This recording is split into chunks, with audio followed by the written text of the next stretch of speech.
मांगे, जिंदगी जीने की अदा मांगे। अपनी खातिर तो बहुत मांगा है, आओ हम सबके लिए भला मांगे। नमस्कार साथियों, गहरे शब्द में आपका स्वागत है। दोस्तों, प्राचीन समय की बात है। एक राजा के पास महल में एक तोता था।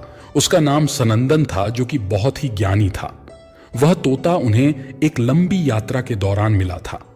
राजा उस तोते को अपने महल में ले आए और उससे बातें करने लगे। वह तोता बड़ा ही समझदार और ज्ञानी था। तोते को राजा से इतना लगाव हो गया था कि वह राजा को रोज नई नई कहानियां सुनाता था। एक दिन तोते ने राजा से कहा, हे राजन, यह कहानी बड़ी ही ज्ञानवर्धक और प्रेरणादायक है। इस कहानी को ध्यान से सुनिए। आज मैं आपको एक ऐसे राजा की कहानी सुनाऊंगा जो रोजाना अपनी बलि दिया करता था। राजा ने तोते से कहा, हे सनंदन, तुम अपनी कहानी शुरू करो, हम बड़े ध्यान से सुनेंगे। तब सनंदन ने कहानी शुरू की और कहा, प्राचीन समय की बात है। राजा सूर्यभान की नगरी सूर्यपुर में एक ब्राह्मण रहता था, जिसका विदेशों में जहाजों के द्वारा व्यापार करने का कार्य था। उस ब्राह्मण के 7 बेटे थे। सबसे छोटे बेटे का नाम बादल था। पिता ने 6 भाइयों की शादी कर दी थी, लेकिन 7वें की शादी करने से पहले ही वह ब्राह्मण ईश्वर को प्यारे हो गए। पिता के गुजर जाने के बाद जहाज लाद कर पार करने की सारी जिम्मेदारी 7 भाइयों पर आ गई और सभी भाई बड़े मन से अपने कारोबार में लग गए। बादल को सबसे छोटा होने के कारण मां, बड़े भाइयों और भाभियों का खूब प्यार मिलता था। वह अपने भाइयों के साथ जहाज लादने के काम में पूरा सहयोग देता था।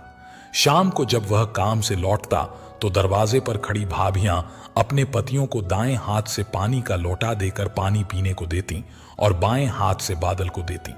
एक दिन बादल ने सोचा कि बड़ी भाभी से दाएं हाथ से पानी लेकर पीना चाहिए, इसलिए उस दिन काम से लौटते समय वह अपने खड़े होने की जगह बदलकर बड़े भाई की जगह पर खड़ा हो गया। बड़ी भाभी ने अपने दोनों हाथों में पानी के लोटे उठाए और दाएं हाथ का लोटा अपने पति को दे दिया, जबकि बाएं हाथ का लोटा बादल को दे दिया। बादल ने पानी पीने से पहले बड़ी भाभी से पूछा, भाभी, आज मैंने भैया की जगह खड़ा होकर दाएं हाथ से दिया गया पानी लेना चाहा, लेकिन आपने फिर भी मुझे बाएं हाथ से ही पानी दिया, ऐसा क्यों? भाभी ने उत्तर दिया, अगर तुम्हें दाएं हाथ से दिया हुआ पानी चाहिए तो तुम अपनी पत्नी ले आओ। भाभी के कहे हुए शब्द बादल के दिल में तीर की तरह चुभ गए।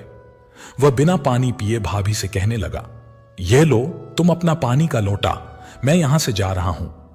अब मैं तभी वापस आऊंगा जब मुझे दाएं हाथ से पानी देने वाली मिल जाएगी, नहीं तो मेरा इस नगर में लौटना संभव नहीं है।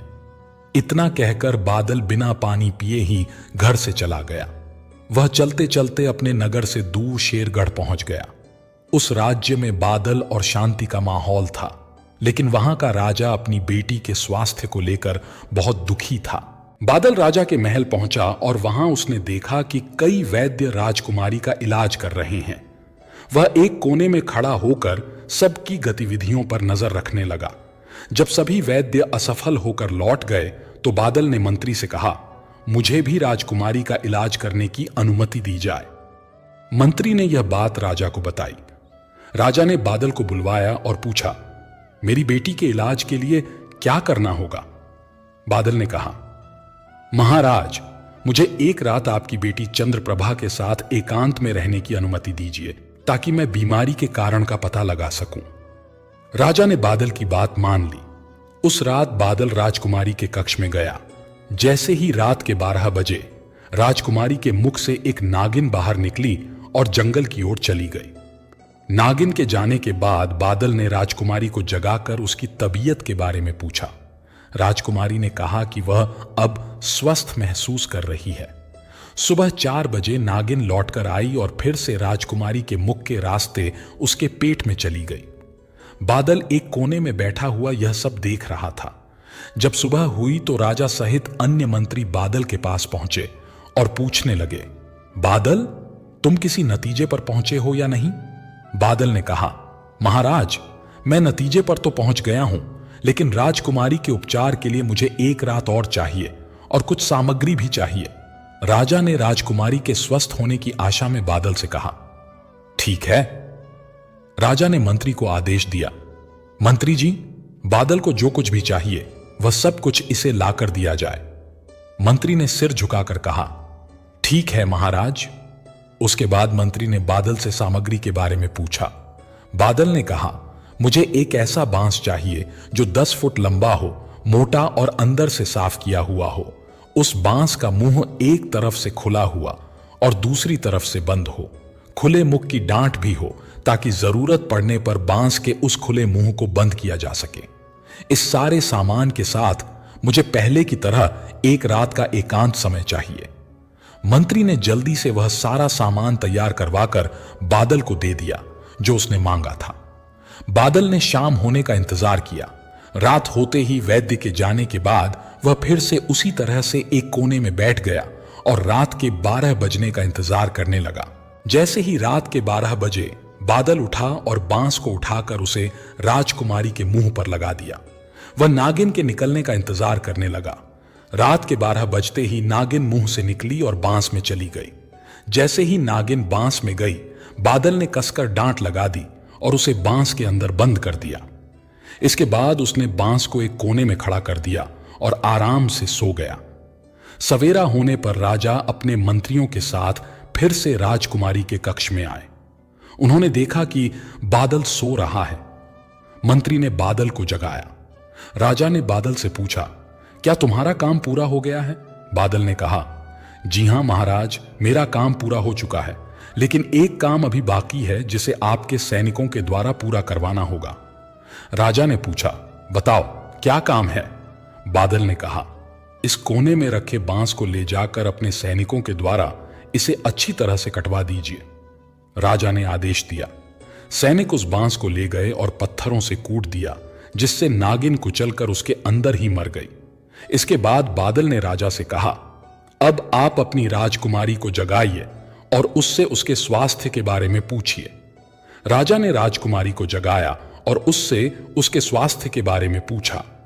राजकुमारी पहले की तरह सामान्य स्थिति में जागी और खिले हुए चेहरे के साथ अपने पिता से मिलने के बाद अपनी मां के पास चली गई।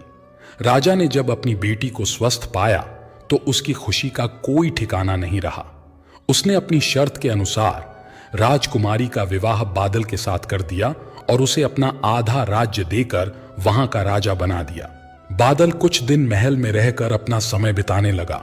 उसके बाद उसने अपने राज्य को अपने ससुर को सौंपकर अपनी रानी चंद्रप्रभा के साथ अपने नगर सूर्यपुर आ गया।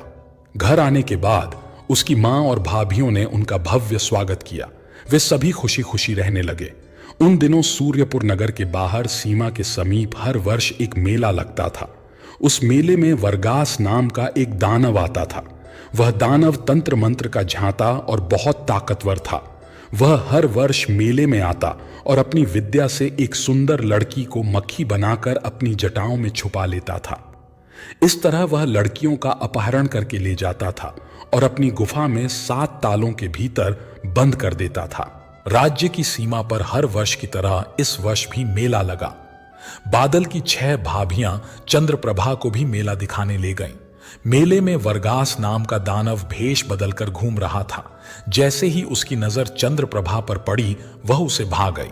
दानव ने अपनी मायावी विद्या से चंद्रप्रभा को मक्खी बनाकर अपनी जटाओं में लगा लिया और वहां से अपनी गुफा की ओर चल दिया। वहां पहुंचकर उसने चंद्रप्रभा को गुफा के अंदर 7 तालों में बंद कर दिया। उधर बादल की भाभियां चंद्रप्रभा को मेले में चारों ओर ढूंढ रही थीं। चंद्रप्रभा को ढूंढते ढूंढते उन्हें शाम हो गई, लेकिन उसका कोई पता नहीं चला। निराश होकर वे खाली हाथ मेले से लौट आईं। घर पहुंचकर उन्होंने बादल को चंद्रप्रभा के बारे में सब कुछ बता दिया। बादल, जो अपनी पत्नी से बहुत प्यार करता था, अगले दिन चंद्रप्रभा की खोज में जाने की तैयारी करने लगा। जाने से पहले उसने अपने अस्त्र शस्त्र उठाए और एक तीर अपने घर के आंगन में बनी दीवार के अंदर गाड़ दिया। उसने अपनी मां और भाभियों से कहा, जिस दिन यह तीर जमीन पर गिर जाए उस दिन आप सभी समझ लेना कि मैं इस दुनिया में नहीं रहा। यह कहकर बादल ने अपने परिवार से विदा ली और चंद्रप्रभा की खोज में निकल पड़ा। चलते चलते वह एक जंगल में एक साध्वी की कुटिया पर पहुंच गया। वहां जाकर उसने साध्वी को प्रणाम किया। साध्वी ने कहा, बेटा तुम बहुत थके हुए लग रहे हो, तुम यहां जंगल में क्या करने आए हो? बादल ने अपना सारा दुख साध्वी को बता दिया। उसकी बातें सुनकर साध्वी ने कहा, बेटा जाओ, मेरी कुटिया के पीछे 2 पात्र रखे हैं, जिनमें एक में नहाने का पानी है और दूसरे में पीने का पानी। पहले तुम अपनी प्यास बुझाओ और अपनी थकान दूर करो। जब बादल कुटिया के पीछे उन पात्रों के पास पहुंचा तो उसने देखा कि छोटे छोटे पात्रों में थोड़ा थोड़ा पानी भरा हुआ था। उसे देखकर बादल सोचने लगा, इतने थोड़े से पानी में हाथ भी नहीं धोया जा सकता। यह पानी तो मेरी प्यास बुझाने के लिए भी काफी नहीं होगा। फिर उसने सोचा, चलो कोशिश करके देखता हूं। यह सोचकर बादल ने एक पात्र में से एक छोटा लोटा पानी निकाला और अपना मुंह हाथ धो लिया। जब उसने पात्र की ओर देखा तो उसमें उतना ही पानी भरा हुआ था जितना पहले था। इसके बाद उसने नहाने के लिए पानी लिया। नहाने के बाद भी पात्र में उतना ही पानी भरा हुआ था। फिर उसने दूसरे पात्र से पानी पिया और अपनी प्यास बुझाई। इसके बाद भी दोनों पात्र वैसे ही भरे हुए थे। यह सब देखकर बादल हैरान रह गया और साध्वी के पास पहुंचा। साध्वी ने पूछा, बेटा तरोताजा हो गए? बादल ने कहा, हां मां। साध्वी ने कहा, तो अब जाओ, मेरे धुने में अन्न गड़ा हुआ है, जितना खा सको उतना खा लेना और बाकी को वापस वहीं गाड़ देना। साध्वी की बात सुनकर बादल धुने की तरफ चल पड़ा और वहां जाकर धुने में से गड़ा हुआ अंगा निकाल लिया। अंगा देखा तो वह आधी रोटी के बराबर था। उसे देखकर बादल सोच में पड़ गया, यह अंगा तो आधी रोटी के बराबर है और मुझे भूख बहुत ज्यादा लगी हुई है। इससे तो मेरी भूख ही कम नहीं होगी। इससे मैं क्या खाऊं और क्या बचाऊं? इसलिए इसके 2 टुकड़े कर लेता हूं, जिसमें से एक मैं खा लेता हूं और एक को वापस गाड़ देता हूं। ऐसा सोचकर बादल ने उस अंगा के 2 टुकड़े किए। एक को धुने में गाड़कर दूसरे टुकड़े को खाने लगा और उस अंगा को खाता रहा। लेकिन वह अंगा कम नहीं हुआ, उसका पेट भी भर गया, लेकिन अंगा का टुकड़ा उसके हाथ में उतने का उतना बना रहा। यह देखकर बादल फिर से अचंभे में पड़ गया और सोचने लगा, इस आदमी का पानी भी निराला है और अंगा भी अनोखा है। उसके बाद हाथ के बचे हुए अंगा को भी धुने में गाड़कर साध्वी के पास चला गया। साध्वी के पास पहुंचने पर उसने पूछा, बेटा खाना खा लिया? बादल ने कहा, जी हां। इसके बाद बादल सोचने लगा कि साध्वी मां इतनी पहुंची हुई है, मैं इन्हीं से चंद्र प्रभा के बारे में पूछता हूं। तब साध्वी मां से कहने लगा, साध्वी मां, क्या आप मुझे मेरी पत्नी के बारे में कुछ बता सकती हैं?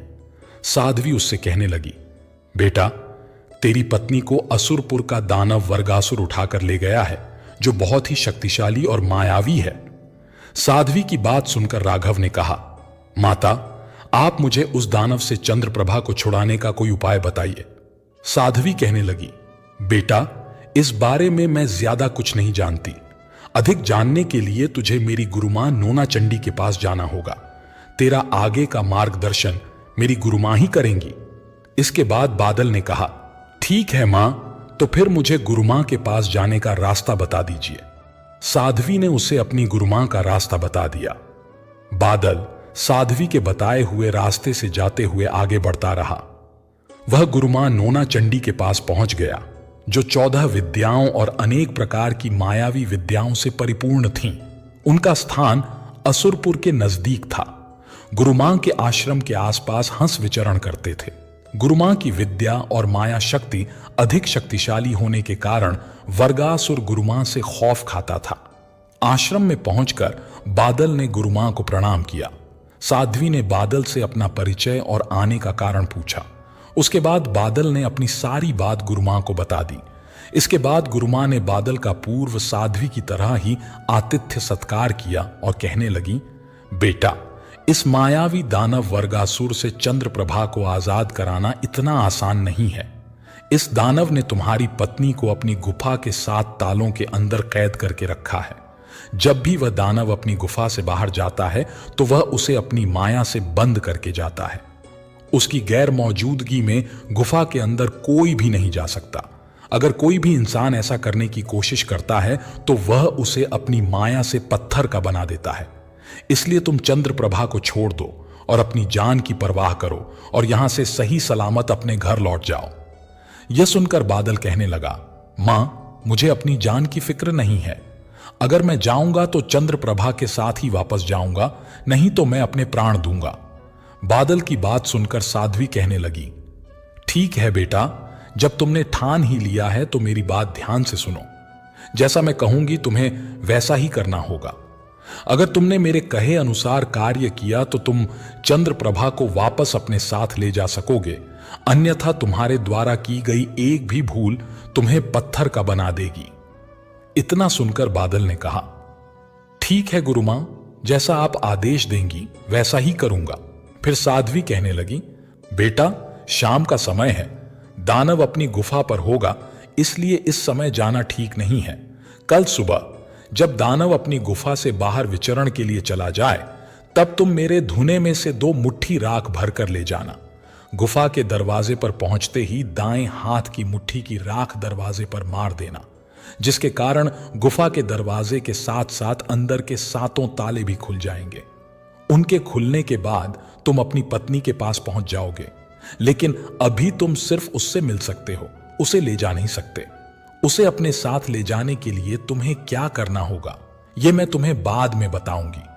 जब तुम अपनी पत्नी से मिलने के बाद वापस आओगे तो जो तुम्हारे दूसरे हाथ में राख होगी उसे दरवाजे पर फेंक देना, जिससे गुफा के दरवाजे फिर से बंद हो जाएंगे। इसके बाद तुम सीधे मेरी कुटिया में आ जाना। कोई तुम्हें पीछे से आवाज लगाए तो पीछे मुड़कर बिल्कुल मत देखना। अगर तुमने गलती से पीछे मुड़कर देख लिया तो तुम पत्थर के बन जाओगे। बादल ने कहा, ठीक है गुरु मां, मैं ऐसा ही करूंगा। उसके बाद बादल खाना खाकर सो गया। सुबह होने पर वह जाने के लिए गुरु मां के आदेश का इंतजार करने लगा। जब जाने का समय हुआ तो गुरु मां ने उसे जो रात को बताया था वैसा ही कुछ दोबारा याद दिलाया। अब गुरु मां ने कहा, ठीक है, अब वह दानव गुफा से बाहर जा चुका होगा, अब तुम गुफा में जा सकते हो। गुरु मां का आदेश पाते ही बादल वहां से चल पड़ा। गुफा के द्वार पर पहुंचकर उसने जो दाएं हाथ में राख पकड़ रखी थी उसे दरवाजे पर फेंक दिया, जिससे गुफा के दरवाजे के साथ साथ अंदर के 7 ताले भी खुल गए। वह बड़ी आसानी से गुफा के 7वें कक्ष में पहुंच गया, जहां उसने अपनी पत्नी को कैद में देखा।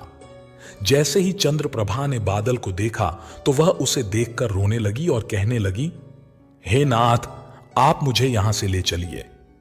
वह भी उसे देखकर भाव विभोर हो गया और उससे कहने लगा, तुम चिंता मत करो, अब मैं आ गया हूं और मैं तुम्हें बहुत जल्दी यहां से लेकर जाऊंगा। अभी मैं तुम्हें यहां से लेकर नहीं जा सकता, तुम्हें यहां कुछ और समय रहना पड़ेगा। पति की बात सुनकर उसे संतोष हो गया। उसके बाद बादल गुफा से बाहर आ गया। गुफा के दरवाजे से बाहर निकलकर उसने बाएं हाथ में पकड़ी हुई मुट्ठी की राख गुफा के दरवाजे पर फेंक दी, जिससे वह दरवाजा बंद हो गया। उसके बाद वह साध्वी की कुटिया की तरफ चल पड़ा। तभी दानव वहां आ गया और उसने बादल को वहां से निकलते हुए देख लिया।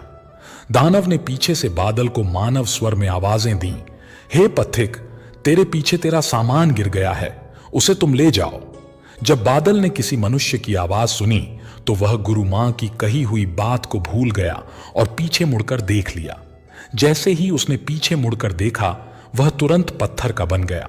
बादल के पत्थर का बनते ही उसके घर के बाहर की दीवार पर लगा हुआ तीर गिर गया। जैसे ही तीर गिरा उसकी मां और 6 भाभियां रोने लगीं। शाम के समय जब उसके भाई अपने काम से वापस लौटे तो उन्होंने घर में मातम छाया हुआ देखा। उन्होंने अपनी मां से पूछा, मां, आप सब रो क्यों रही हैं?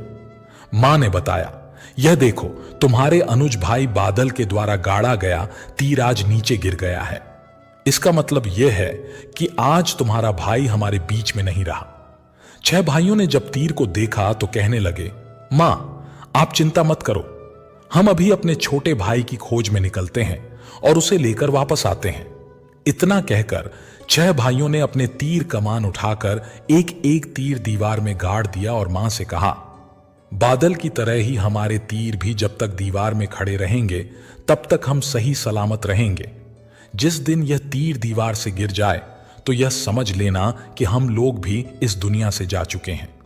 सभी भाई मां की आज्ञा लेकर अपने अपने घोड़ों पर सवार होकर छोटे भाई की खोज में निकल पड़े।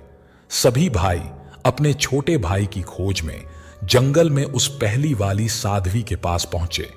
साध्वी की कुटिया में पहुंचकर उन्होंने उन्हें प्रणाम किया और पूछा, गुरु मां, क्या आपने हमारे बादल नाम के छोटे भाई को देखा है?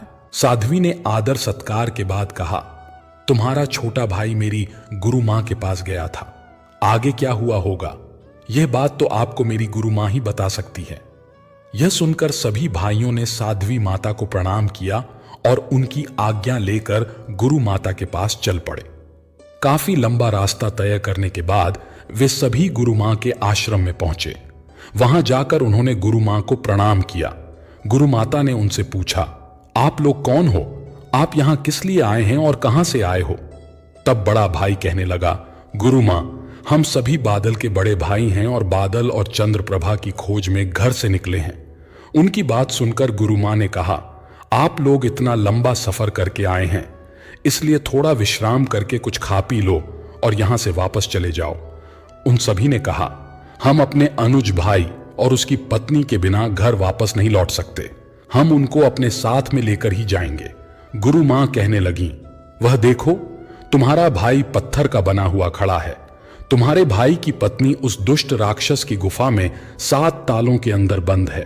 तुम्हारे भाई बादल ने भी उसे गुफा से निकालने की कोशिश की थी।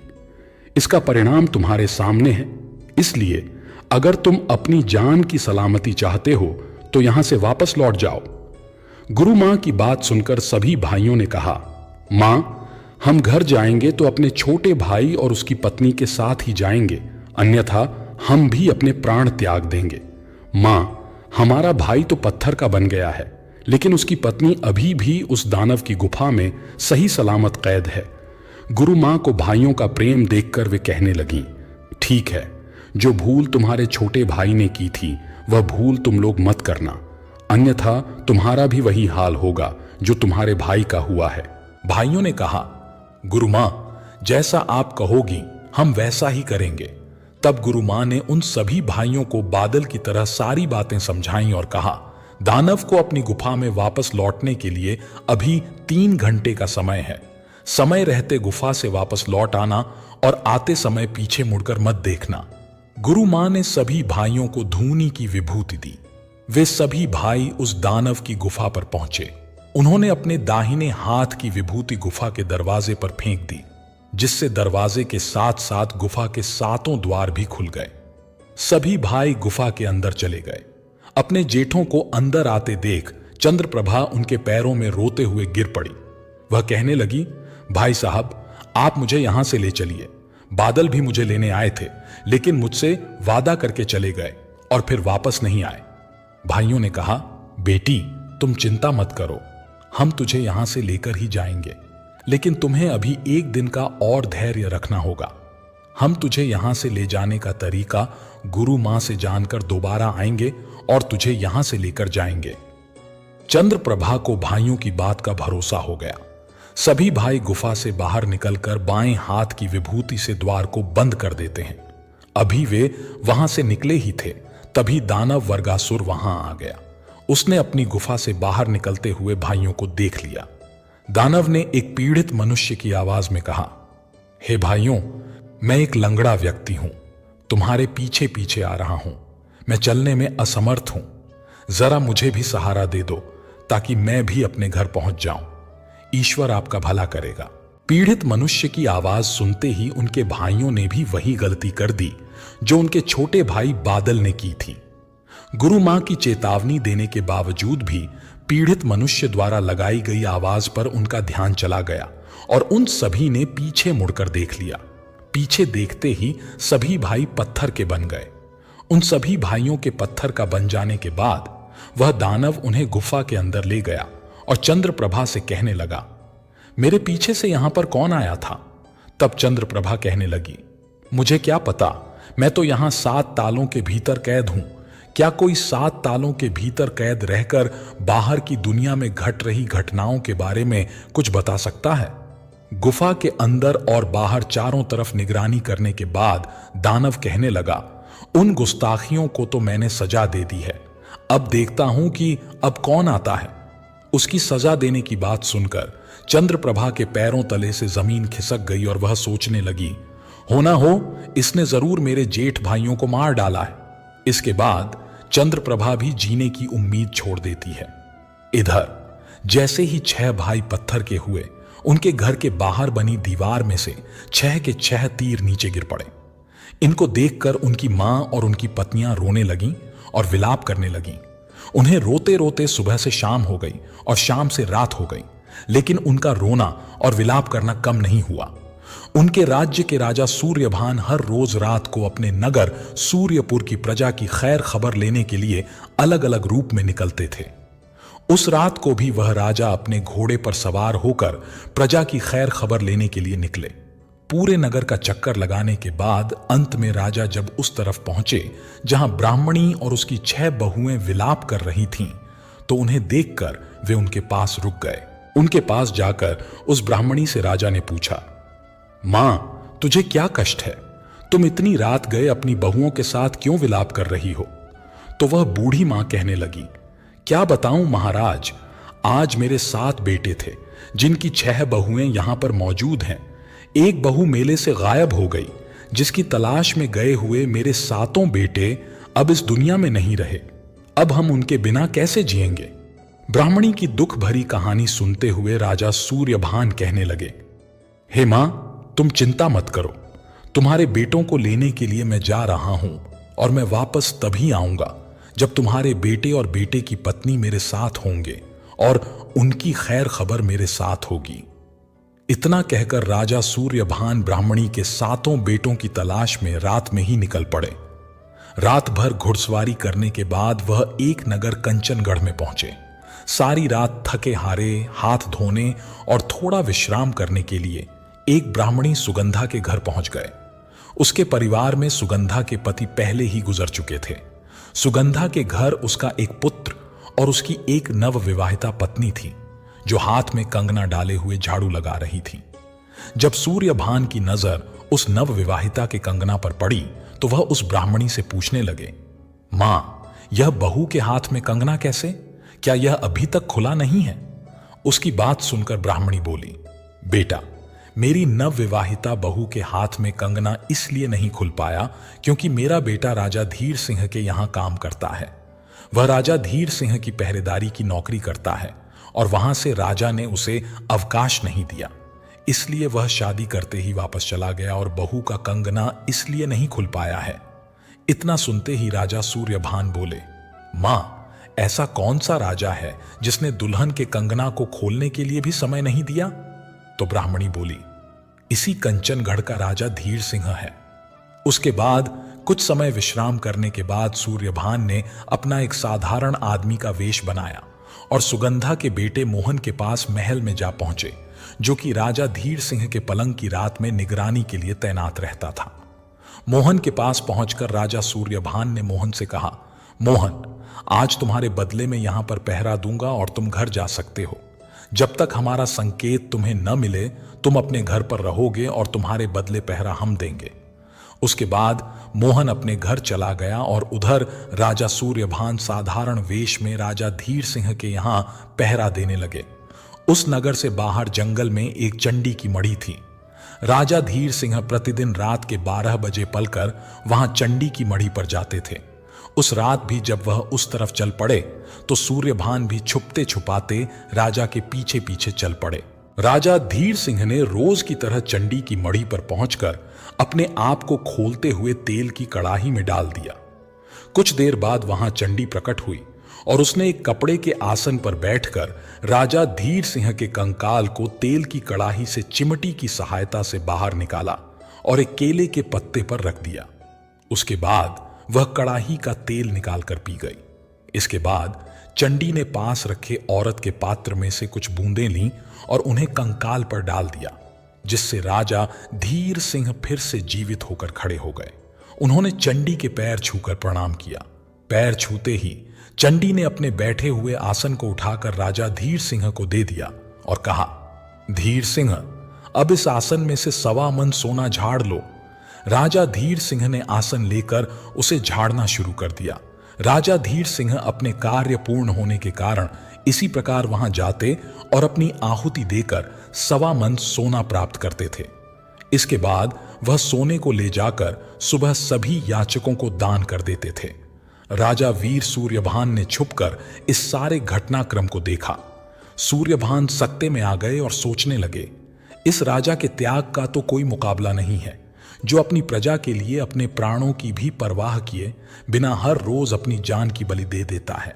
लेकिन धीर सिंह, मैं तुम्हें इस तरह से प्रतिदिन इतनी पीड़ादायक मौत नहीं मरने दूंगा। मैं तुम्हें इस प्रकार रोज बलि नहीं देने दूंगा। राजा सूर्यभान ने मन में दृढ़ निश्चय कर लिया कि मैं इस राजा को इस पीड़ा से मुक्ति दिलाकर ही रहूंगा। उधर चंडी से 1.25 मन सोना लेकर राजा धीर सिंह अपने महल की ओर चल पड़े। राजा सूर्यभान छुपते छुपाते कुछ देर उनके पीछे पीछे चलते हुए पहले महल में पहुंचे और पलंग की निगरानी में तैनात हो गए। राजा धीर सिंह महल में पहुंचकर उस पलंग पर आकर सो गए। सुबह होते ही राजा धीर सिंह ने उस सोने को याचकों में बांट दिया। राजा धीर सिंह के इस त्याग और बलिदान को देखकर राजा सूर्यभान बहुत प्रभावित हुए। फिर वह शाम होने का इंतजार करने लगे। राजा धीर सिंह रात को 12 बजे जागने के प्रयास के चलते अपने राजकाज के काम दिन के समय में ही निपटा लेते थे और शाम होते ही जल्दी सोने के आदी थे। हर रोज की तरह उस दिन भी वे जल्दी सो गए। उस समय राजा सूर्यभान राजा धीर सिंह के पलंग की निगरानी करने लगे। राजा सूर्यभान को 16 विद्याओं का ज्ञान था। उन्होंने 16 विद्या ज्ञान होने के कारण 12 बजने और राजा धीर सिंह की नींद खुलने से पहले ही अपने 2 वीर राजा धीर सिंह पर ध्यान देने के लिए लगा दिए, ताकि धीर सिंह गहरी निद्रा में सोते रहें। जैसे ही रात के 12 बजे राजा धीर सिंह की जगह राजा सूर्यभान अपने साथ लाए हुए मसालों को लेकर चंडी की मड़ैया की ओर चल पड़े। चंडी की मड़ैया पर पहुंचते ही सूर्यभान ने मड़ैया पर रखी चंडी की कड़ाही में पहले हाथ में लाए मसालों को डाला और फिर स्वयं कड़ाही में कूद गए। कुछ देर बाद चंडी प्रकट हुई। उसने कड़ाही में से राजा सूर्यभान के कंकाल को निकालकर एक केले के पत्ते पर रखा। फिर अपने घड़े से अमृत की कुछ बूंदें निकालीं और सूर्यभान पर डालीं। बूंदें डालते ही राजा सूर्यभान अपने पहले वाले रूप में आ गए। इसके बाद कड़ाही में मसालेदार मांस के शोरबे को चंडी ने चखा। वह उसे बेहद स्वादिष्ट लगा और वह प्रसन्न होकर कहने लगी, अरे धीर सिंह, आज तो तुमने मुझे बहुत खुश कर दिया। 3 वर मांग लो, जो चाहो वही मिलेगा। चंडी की बात सुनकर सूर्यभान बोले, हे देवी, अगर आप सचमुच मुझ पर प्रसन्न हैं तो पहले मुझे वचन दीजिए कि जो कुछ भी मैं आपसे मांगूंगा वह आप मुझे देंगी। इतना सुनते ही चंडी बोली, हाँ, मैंने वचन दिया, अब मांगो, तुम क्या चाहते हो? यह सुनकर राजा सूर्यभान बोले, हे देवी, पहले वरदान में आप मुझे सोने वाला आसन दे दीजिए, दूसरे वरदान में आप मुझे अमृत का घड़ा दे दीजिए और तीसरे वरदान में आप यहां से कहीं दूर चली जाइए। चंडी ने कहा, हे धीर सिंह, यह तुमने क्या मांग लिया? मेरा सब कुछ छीन लिया और मुझे बेघर कर दिया। इस पर राजा सूर्यभान ने कहा, हे देवी, आपने मुझे वचन दिया है और अपने वचन को निभाना होगा। जो कुछ मैंने मांगा है वह देना ही होगा। चंडी ने उत्तर दिया, ठीक है धीर सिंह, मुझे अपने वचन की लाज रखनी होगी। इसके बाद चंडी ने सूर्यभान को अपना आसन और अमृत का घड़ा दे दिया और वहां से चली गई। सूर्यभान आसन और अमृत का घड़ा लेकर वापस महल में आए और राजा धीर सिंह के पास उसकी सुरक्षा में तैनात हो गए। सूरज निकलने पर उन्होंने दोनों वीरों को हटा दिया। वीरों के हटते ही राजा धीर सिंह की नींद खुल गई। सूरज की रोशनी देखकर वे हड़बड़ा गए। अपने परिसर में लगी याचकों की भीड़ देखकर वे विचलित हो गए और सोचने लगे, आज रात 12 बजे मेरी नींद क्यों नहीं खुली? अब मैं इन याचकों को क्या दूंगा? अगर मैं उनकी आशाओं को पूरा नहीं कर सका तो मुझे जीने का कोई अधिकार नहीं है। ऐसा सोचकर राजा धीर सिंह अपने विश्राम कक्ष में गए और अपनी कटार निकालकर अपने ऊपर वार करने ही वाले थे कि उसी समय राजा सूर्यभान वहां पहुंच गए। उन्होंने राजा धीर सिंह का हाथ पकड़कर कटार छीन ली और कहा, हे राजन, आप यह क्या करने जा रहे थे? आप जैसे राजा की इस नगर को ही नहीं बल्कि पूरे संसार को जरूरत है। आपको जीना होगा और अपने दरबार में आए हर फरियादी का जीवन इसी तरह खुशियों से भरना होगा। यह सुनकर राजा धीर सिंह बोले, यह सब कैसे होगा? तब सूर्यभान मुस्कुराते हुए अपनी पीठ के पीछे छिपाए हुए चंडी वाले आसन को निकाला और राजा धीर सिंह को देते हुए कहा, यह लो राजन, तुम्हारी समस्या का समाधान हो गया। अब तुम्हें हर रोज अपनी आहुति नहीं देनी पड़ेगी और रोज 1.25 मन सोना मिलता रहेगा। यह सुनकर राजा धीर सिंह चंडी वाले आसन को देखकर हैरान हो गए और सूर्यभान से बोले, महोदय, आप कौन हैं? कृपया अपना परिचय दीजिए। मैं आपका नाम जानने के लिए बहुत उत्सुक हूं। इस पर राजा सूर्यभान ने अपना परिचय देते हुए अब तक का सारा घटनाक्रम बताया। राजा धीर सिंह ने उनका नाम सुनते ही उनके चरणों में गिरकर कहा, महाराज, मेरी खता के लिए मुझे माफ कर दीजिए। जिनके चरणों की धूल मुझे अपने माथे पर लगानी चाहिए थी, उनसे मैंने अनजाने में अपने पलंग की निगरानी करवाई। राजा धीर सिंह की यह बात सुनकर सूर्यभान ने चंडी के चमत्कारी आसन को देते हुए कहा, यह लो, अब तुम अपनी रियासत का अच्छे से ख्याल रखना और ब्राह्मणी के बेटे मोहन को दासत्व से मुक्त करके उसकी तनख्वाह भी देना। राजा धीर सिंह ने कहा, राजन, ऐसा ही होगा। इसके बाद चंडी से मिले अमृत के घड़े को साथ लेकर राजा सूर्यभान राजा धीर सिंह से अनुमति लेकर अपने घोड़े पर सवार होकर आगे चल पड़े। चलते चलते वे जंगल में स्थित एक साध्वी के पास पहुंचे। आश्रम में पहुंचकर उन्होंने साध्वी को प्रणाम किया। साध्वी ने उनसे उनका परिचय और वहां आने का कारण पूछा। राजा सूर्यभान बोले, मां, मैं राजा सूर्यभान हूं और परमार्थ के कार्य हेतु निकला हूं। क्या आप मुझे ब्राह्मणी के बेटों के बारे में कुछ बता सकती हैं? तब साध्वी ने कहा, बेटा, मैं ज्यादा कुछ तो नहीं बता सकती। वे सभी भाई मेरे पास आए थे, लेकिन उसके बाद वे मेरी गुरुमां से मिलने उनके आश्रम की ओर गए थे।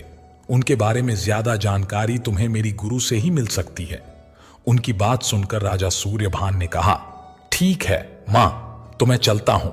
साध्वी की आज्ञा लेकर राजा सूर्यभान उनकी गुरु मां के आश्रम की तरफ चल पड़े। चलते चलते लंबा सफर तय करते हुए राजा सूर्यभान गुरु मां के आश्रम में पहुंच गए। वहां पहुंचकर उन्होंने गुरु मां के चरणों में दंडवत प्रणाम किया। इसके बाद गुरु मां ने राजा सूर्यभान से उनका परिचय और आने का कारण पूछा। सूर्यभान बड़े ही भावुक होकर कहने लगे, मां, मैं सूर्यभान परमार्थ कार्य हेतु ब्राह्मणी के 7 बेटों की खोज में निकला हूं। राजा सूर्यभान के मुख से 7 बेटों का नाम सुनते ही गुरु मां कहने लगीं, बेटा, वे 7 भाई तो पत्थर के हो चुके हैं, उनके साथ तुम भी क्यों पत्थर बनना चाहते हो? वे 7 भाई कुछ नहीं कर पाए तो तुम क्या कर पाओगे? इसलिए बेटा, अपनी जान की फिक्र करो और यहां से वापस लौट जाओ। गुरु मां की बात सुनकर राजा सूर्यभान कहने लगे, मां, मैं एक दुखियारी मां को उसके बेटों की खैर खबर लेने का वचन देकर आया हूं। उनको साथ लिए बिना मैं यहां से वापस नहीं जाऊंगा। अगर जाऊंगा तो उनको साथ लेकर ही जाऊंगा, चाहे मेरी जान ही क्यों न चली जाए। सूर्यभान की बातें सुनकर गुरु मां कहने लगी, ठीक है बेटा, जैसी तुम्हारी इच्छा, लेकिन जो गलतियां 7 भाइयों ने की थीं, उन गलतियों को तुम मत करना, अन्यथा जो परिणाम उनका हुआ है वही तुम्हारा भी होगा। जैसा मैं तुझे कहती जाऊं वैसा ही करना। इस पर राजा सूर्यभान ने कहा, ठीक है मां, जैसा आप आदेश देंगी मैं बिल्कुल वैसा ही करूंगा। गुरु मां कहने लगी, तो तुम ध्यान से सुनो, यह समय उस दानव वर्गासुर की गुफा में जाने का नहीं है। इसके लिए तुझे मेरे पास रहकर कल सुबह मेरे आदेश का इंतजार करना पड़ेगा। राजा सूर्यभान बोले, ठीक है मां, मैं इसके लिए तैयार हूं। अगले दिन सुबह दानव के गुफा से निकल जाने के पश्चात गुरु मां ने राजा सूर्यभान से पूछा, क्या तुम तैयार हो? गुरु मां की बात सुनकर सूर्यभान ने कहा, हां मां, मैं बिल्कुल तैयार हूं। फिर गुरु मां कहने लगी, ठीक है, तुम मेरी धूनी से अपनी दोनों मुट्ठी राख से भर लो और उस दानव की गुफा पर जाओ। गुफा पर पहुंचकर दाएं हाथ की मुट्ठी की राख गुफा के दरवाजे पर मार देना, जिससे गुफा के सभी दरवाजे खुल जाएंगे और तुम गुफा के अंदर जा सकोगे।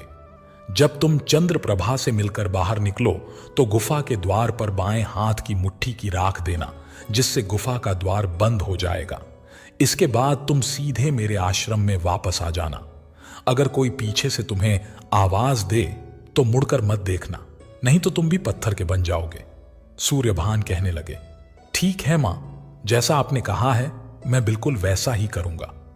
इसके बाद राजा सूर्यभान ने अपने दोनों हाथों की मुट्ठी गुरु मां की धूनी की राख से भर ली। राजा दानव की गुफा पर पहुंच गए। वहां पहुंचकर उन्होंने दाएं हाथ की मुट्ठी की राख गुफा के द्वार पर फेंकी, जिससे गुफा के सभी दरवाजे खुल गए। राजा सूर्यभान 7 तालों के भीतर कैद चंद्रप्रभा के पास पहुंच गए। राजा सूर्यभान को देखते ही चंद्रप्रभा उनके पैरों से लिपटकर रोते हुए कहने लगी, आप जो कोई भी हैं, रहमदिल इंसान हैं। मुझे इस दानव से बचाइए। मेरे पति भी आए थे और मुझसे वादा करके चले गए, लेकिन लौटे नहीं। मेरे जेठ भी आए थे, वह भी मुझे भरोसा देकर चले गए, लेकिन वापस नहीं लौटे। अब आप आए हैं, कम से कम आप तो मुझे यहां से बाहर ले चलिए। उसकी बात सुनकर राजा सूर्यभान बोले, धैर्य रखो बेटी, हम यहां आए हैं तो तुझे लेकर ही जाएंगे, लेकिन 3 दिन तक धैर्य रखना पड़ेगा। अब हम चलते हैं और तुझे ले जाने का प्रबंध करके कल फिर वापस आएंगे। इतना कहकर राजा सूर्यभान गुफा से बाहर निकल आए। बाहर निकलते ही उन्होंने अपने बाएं हाथ की मुट्ठी की राख गुफा के द्वार पर फेंक दी, जिससे दरवाजा फिर से बंद हो गया। वहां से निकलकर गुरु मां की कुटिया की तरफ तेजी से चल पड़े। उधर दानव वर्गासुर लौट रहा था। उसने राजा सूर्यभान को गुफा से निकलकर गुरु मां की कुटिया की तरफ जाते हुए देख लिया और उनका पीछा करना शुरू कर दिया। वह नाना प्रकार से राजा सूर्यभान को आवाज देकर पीछे मुड़कर देखने के लिए मजबूर करने लगा, लेकिन राजा सूर्यभान उसके किसी भी झांसे में नहीं आए और गुरु मां की कुटिया में घुस गए। पीछा करता हुआ वर्गासुर कुटिया के पास पहुंचा और गुरु मां से कहने लगा, गुरु मां, तुम्हारी कुटिया में मेरा चोर है। तब गुरु मां कहने लगी, मेरी कुटिया में चोर है, यह क्या बकता है तू? यहां से चला जा, नहीं तो मैं तुझे भस्म कर दूंगी। यह सुनकर वर्गासुर वहां से लौट गया। दानव के लौटते ही गुरु मां सूर्यभान से कहने लगी, बेटा विक्रम, यही वर्गासुर महादानव है, यह सोचो कि इससे कैसे निपटना है। इस पर राजा सूर्यभान कहने लगे, गुरु मां, मैंने सोच लिया है। गुरु मां ने पूछा, बेटा तुमने क्या सोचा है? सूर्यभान बोले, मैं कल फिर से गुफा में जाऊंगा। गुरु मां कहने लगी, गुफा पर जाने से क्या होगा? सूर्यभान बोले, मां तुम देखती जाओ, मैं क्या करता हूं। गुरु मां कहने लगी, ठीक है बेटा। अगले दिन दानव के चले जाने के बाद राजा सूर्यभान ने अपनी दोनों मुट्ठी राख से भर ली और गुफा पर पहुंच गए। वहां पहुंचकर उन्होंने दाएं हाथ की मुट्ठी की राख गुफा के दरवाजे पर फेंकी। गुफा के दरवाजे खुल गए और राजा सूर्यभान अंदर चले गए। वहां पहुंचकर वह चंद्रप्रभा से कहते हैं, बेटी, आज यह दानव तुम्हारे पास लौट कर आए तो उससे उसके काल के बारे में पूछना। मैं यहां कल फिर से आऊंगा। इतना कहकर राजा सूर्यभान गुफा से निकलकर बाहर से बाएं हाथ की मुट्ठी की राख दरवाजे पर मारकर गुफा का दरवाजा बंद कर दिया और वहां से गुरु माता की कुटिया की ओर तेजी से चले गए। दूसरी तरफ वर्गासुर को शक हो जाने के कारण वह अपनी गुफा में वापस लौट आया और उसने वापस आते हुए अपनी गुफा से निकलते हुए युवक को गुरु माता की कुटिया की तरफ भागते हुए देखा। इस बार वह उसे पकड़कर खा जाने की नीयत से राजा के पीछे भागा। जब तक वह उसे पकड़ पाता तब तक राजा सूर्यभान गुरु माता की कुटिया में घुस चुके थे। पीछे दौड़ता हुआ वर्गासुर गुरु माता की कुटिया पर पहुंचा और गुरु माता से कहने लगा, गुरु मां, मेरा चोर आज फिर से तुम्हारी कुटिया में घुस गया है, मुझे वापस कर दो। गुरु माता उससे कहती है, भाग जाओ, नहीं तो मैं तुझे भस्म कर दूंगी। और मेरी कुटिया में चोर कहां से आएगा? जा यहां से, चला जा। इसके बाद वह दानव वहां से चला जाता है। गुरु माता सूर्यभान से पूछती हैं, तुम्हें सफलता हाथ लगी? तो राजा सूर्यभान कहते हैं, बस गुरु मां, मुझे कल का 1 दिन और दे दीजिए, सफलता जरूर हाथ लगेगी। गुरु मां कहती हैं, ठीक है बेटा। दूसरी तरफ दानव लौटकर अपनी गुफा में पहुंचा। गुफा में पहुंचकर चंद्रप्रभा को मारते पीटते वह बोला, मेरे पीछे से गुफा में कौन आता है? कौन है? किसकी मौत उसे यहां बार बार खींच कर ला रही है? इस पर चंद्रप्रभा बोली, दानवराज, आप मुझे क्यों पीट रहे हैं? मैं नहीं जानती कि कौन आता है कौन जाता है, मैं तो यहां 7 तालों के भीतर कैद हूं। दानवराज, मुझे एक बात की शंका है, अगर कोई यहां आता है तो यह चिंता की बात है। अगर आपकी गुफा की मजबूत सुरक्षा को कोई भेद सकता है तो वह व्यक्ति आपके लिए काल भी बन सकता है, और अगर आप नहीं रहे तो मैं यहां पर घुट घुट कर मर जाऊंगी। इतना सुनकर दानव वर्गासुर जोर जोर से हंसने लगा और कहने लगा, मेरा काल मुझे मारने वाला तो पैदा ही नहीं हुआ। उसकी बात सुनकर चंद्रप्रभा बोली, मगर मुझे यकीन नहीं होता। दानवराज कहने लगे, भोली भाली चंद्रप्रभा, सुनो, मुझे कोई नहीं मार सकता। 7 समंदर पार खैबर एक वट वृक्ष के पेड़ पर एक बगुले का पिंजरा है, और उस पिंजरे में एक बगली बंद है। उस बगली में मेरी जान है। उस पिंजरे की रक्षा उस पेड़ से लिपटे हुए सांप और बिच्छू करते हैं। उनके रहते उस पिंजरे को कोई छू भी नहीं सकता। चलो मान भी लिया जाए कि कोई उस पिंजरे को हासिल कर लेगा और उस बगली को मार डालेगा, तो बगली का जीव भंवरे के रूप में स्वर्ग लोक जाएगा और वहां से अपने मुंह में अमृत की बूंद भरकर लाएगा और बगली के मुंह में डाल देगा, जिससे वह बगली फिर से जीवित हो जाएगी और उसके जीवित होते ही मैं भी जीवित हो जाऊंगा। पहले तो 7 समंदर पार करना किसी के लिए भी मुमकिन नहीं है, इसलिए चंद्रप्रभा, चिंता करना गलत है। तुम निश्चिंत हो जाओ, मुझे कोई नहीं मार सकता। इतना कहकर दानव अगले दिन सुबह अपना पेट भरने के लिए जंगल की ओर चला जाता है। दानव के जाने के बाद राजा सूर्यभान उस गुफा के अंदर आते हैं। दानव के काल के बारे में जानकर बहुत खुश होते हैं और जल्दी वापस पहुंचकर गुरु मां से कहते हैं, मां, दानव के काल का राज्य मिल गया, उसकी मौत का रह मिल गया। और गुरु मां को सारी बातें बताते हुए कहने लगे, 7 समंदर पार कैसे जाया जाएगा। सूर्यभान की बात सुनकर गुरु मां कहती हैं, बेटा सूर्यभान, इसकी चिंता तुम मत करो, तुम्हारे जाने की व्यवस्था मैं कर देती हूं। गुरु माता ने अपनी कुटिया के पास विचरण करते हुए हंसों में से एक हंस को अपने पास बुलाया। पास आकर उस हंस ने गुरु माता से पूछा, आपने मुझे किस काम के लिए बुलाया।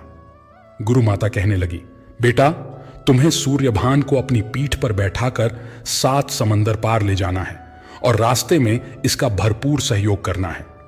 गुरु माता की बात सुनकर हंस कहने लगा, ठीक है मां, लेकिन मुझे एक समुंदर पार करने पर कुछ खाने को चाहिए, अन्यथा मैं दूसरा समुंदर पार नहीं कर पाऊंगा। गुरु माता कहने लगी, ठीक है बेटा, मैं व्यवस्था कर देती हूं, मैं तेरे लिए लड्डू बना देती हूं। गुरु माता ने हंस के रास्ते में खाने के लिए 14 लड्डू बना दिए। उसके बाद सूर्यभान को समझाते हुए कहती हैं, बेटा, जाने से पहले जो बातें मैं तुम्हें बताने जा रही हूं, उन बातों को तुम अच्छी तरह से याद रखना, नहीं तो तुम अपने कार्य में कामयाब नहीं होंगे। सबसे पहले ये 14 लड्डू हैं। 7 जाते समय और 7 आते समय हंस को एक एक समंदर पार करते ही लड्डू खिलाना मत भूलना। दूसरी बात, अक्षयबर के पेड़ पर सांप बिच्छू बगली के पिंजरे की पहरेदारी और रक्षा करते हुए मिलेंगे। उन्हें चकमा देकर पिंजरे को उठाने के लिए तुम्हें 3 ही अवसर प्राप्त होंगे। उनके अंदर ही तुम्हें उस पिंजरे को उठाना है। अगर इस बीच में तुम उस पिंजरे को नहीं तोड़ पाए तो तुम्हारा लक्ष्य कभी पूरा नहीं होगा। पिंजरा तोड़कर ही तुम्हें वहां से प्रस्थान करना है। राजा सूर्यभान कहने लगे, ठीक है मां, ऐसा ही होगा। उसके बाद राजा सूर्यभान हंस को एक लड्डू खिलाकर उसकी पीठ पर बैठ गए और कहा, चलिए हंसराज, हम सफर पर चलते हैं। इसके बाद हंस सूर्यभान को अपनी पीठ पर बैठाकर वहां से उड़ चला। जैसे जैसे समंदर पार करता गया, वैसे वैसे राजा सूर्यभान उसे एक एक लड्डू खिलाते गए। इसी तरह उन्होंने सभी समंदर पार कर लिए और वह दोनों उस पेड़ के पास पहुंच गए। थोड़ी देर विश्राम करने के बाद हंस ने राजा सूर्यभान को अपनी पीठ पर बैठाकर उस पेड़ के चक्कर काटने लगा। उसका इशारा मिलते ही राजा सूर्यभान ने उस पिंजरे की तरफ जैसे ही हाथ बढ़ाया, उन सभी सांप बिच्छू ने फूंकार मारने शुरू कर दी और इस प्रकार राजा सूर्यभान का पहला वार खाली चला गया।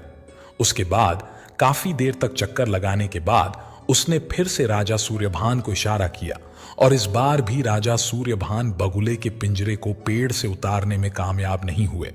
सूर्यभान को असफल होता हुआ देखकर हंस कहने लगा, यह आप क्या कर रहे हो? अब हमारे पास एक आखिरी मौका बचा है और अगर आपने पिंजरा नहीं तोड़ा तो सबकी कराई मेहनत पर पानी फिर जाएगा। राजा सूर्यभान कहने लगे, ठीक है हंसराज, इस बार मैं अपना वार खाली नहीं जाने दूंगा। उसने चक्कर काटते हुए जैसे ही इशारा किया, सूर्यभान ने सांप, बिच्छू आदि सभी को चकमा देते हुए, झपट्टा मारते हुए बगुले के पिंजरे को तोड़ लिया और खुश होकर हंस से कहने लगे, लौट चलो हंसराज, हमारा काम हो गया। हंस ने वहां से वापस जाने के लिए उड़ान भरी। हंस ने एक समुंदर पार किया, 2 समुंदर पार किए, ऐसे ही एक एक करके 6 समुंदर पार हो गए। बाद में 7वां और आखिरी समुंदर पार करने और हंस को 14 लड्डू जल्दी से निकालकर देने के चक्कर में वह 14 लड्डू समुंदर में गिर गए। हंसराज कहने लगे, राजन मुझे लड्डू खिलाइए, लड्डू दीजिए राजन, मेरी शक्ति कम हो रही है, इससे पहले कि हम समुंदर में गिर जाएं, मुझे लड्डू खिलाइए। राजा सूर्यभान कहने लगे, हंसराज लड्डू तो समुंदर में गिर चुका है। राजा सूर्यभान बड़ी मुश्किल में फंस चुके थे। वह लड्डू कहां से लाए और हंस को लड्डू कहां से खिलाए? अगर उसे लड्डू नहीं मिला तो घर के दरवाजे तक पहुंचकर सारी जंग जीत कर भी हम यहीं समुंदर में डूबकर मर जाएंगे। राजा सोचने लगे, नहीं नहीं, मैं ऐसा नहीं होने दूंगा। ऐसा सोचकर राजा सूर्यभान ने अपनी कटार निकाली और लड्डू के बराबर अपनी जान का मांस निकालकर लड्डू बनाकर हंस को खिला दिया। हंस ने अंतिम समुंदर पार कर लिया। समुंदर पार होते ही हंस राजा सूर्यभान को अपनी पीठ पर लिए हुए गुरु माता की कुटिया में पहुंच गया। हंस ने सूर्यभान को उतरने के लिए इशारा किया तो सूर्यभान उसकी पीठ से उतरकर लंगड़ा हुए गुरु माता की कुटिया में जाने लगे। विक्रम को लंगड़ा हुए देखकर हंस बोला, राजन आप लंगड़ा क्यों रहे हैं? तब राजा सूर्यभान को लड्डू वाली सारी बात हंस को बतानी पड़ी। राजा सूर्यभान की बात सुनते ही हंस गिलानी से भर गया और कहने लगा, राजन यह आपने क्या किया? पर काज की खातिर आपने अपने शरीर की भी परवाह नहीं की। आज आपने मुझे अपना ऋणी बना लिया। खैर, आपका जो भी काम शेष है उसमें मैं आपका पूरा सहयोग करूंगा। दोनों के आश्रम में सकुशल लौटने पर गुरु माता सूर्यभान से बोली, बेटा जिस काम के लिए तुम गए थे वह काम पूरा हुआ या नहीं? बगुले के पिंजरे को दिखाते हुए सूर्यभान बोले, मां यह देखो, यही है वह बगुले का पिंजरा। गुरु मां अब आप बताइए कि इसका क्या करना है? उसे देखते ही गुरु माता कहने लगी, बेटा यह बगुले नहीं, उस दानव की जान है, इसकी मौत ही दानव की मौत है। इतना सुनते ही राजा सूर्यभान ने बगली के एक पंख को तोड़ दिया। बगली का एक पंख टूटते ही जंगल में शिकार पर निकले हुए वरगास की एक बाजू टूट गई। बाजू के टूट जाने पर अपने ऊपर आए खतरे को भांपते हुए वह वहां से दौड़ पड़ा। इसके बाद सूर्यभान ने बगली के दूसरे पंख को तोड़ दिया तो दानव की दूसरी बाजू भी टूट गई। दोनों बाजू टूट जाने पर दानव तेजी से दौड़ लगाते हुए कुटिया की तरफ आता हुआ गुरु माता को दिखाई दिया।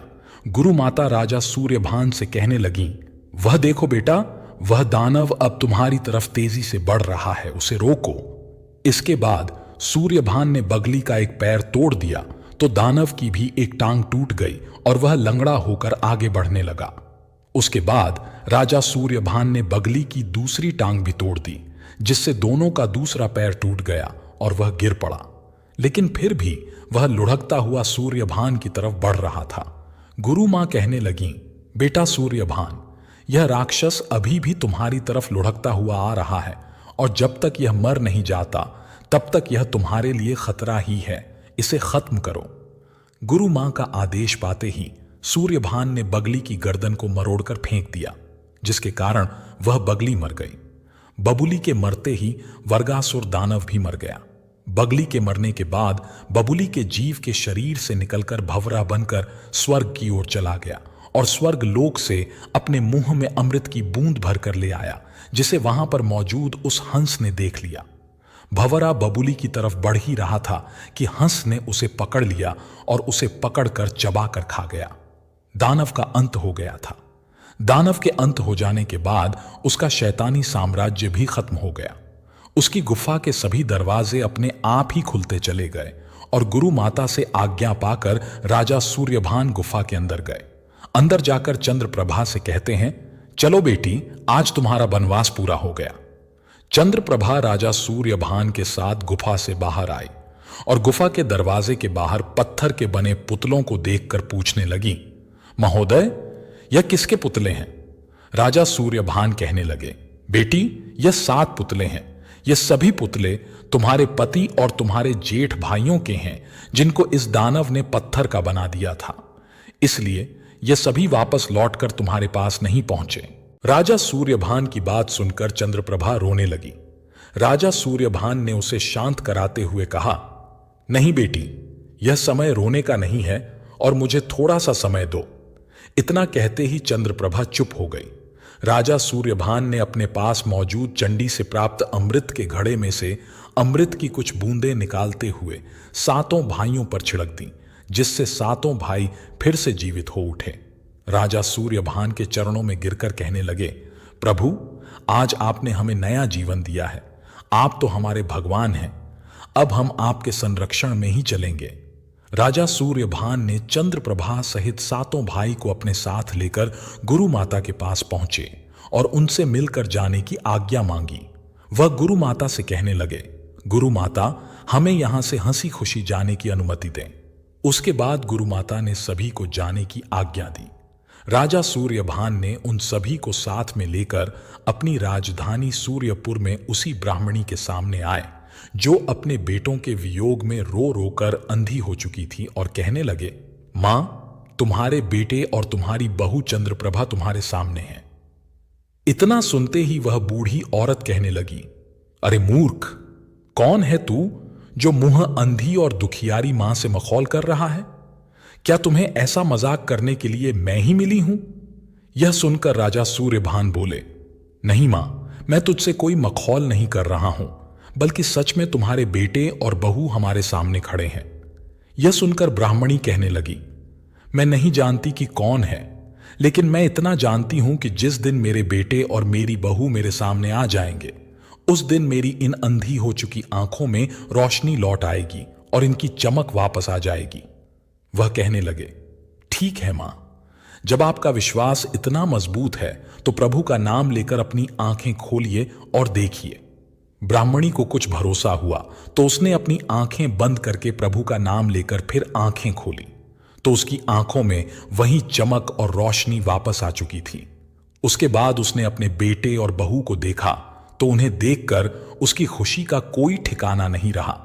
वह ब्राह्मणी राजा सूर्यभान के पैरों में गिर पड़ी और कहने लगी, मैं बूढ़ी मां।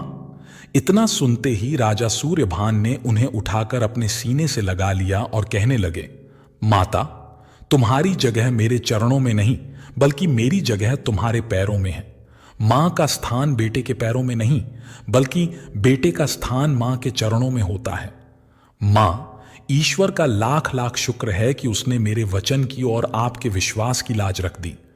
उसके बाद मां ने अपने सातों बेटों और बहुओं को अपने सीने से लगा लिया और अपने परिवार में सभी खुशी खुशी मिलजुल कर रहने लगे।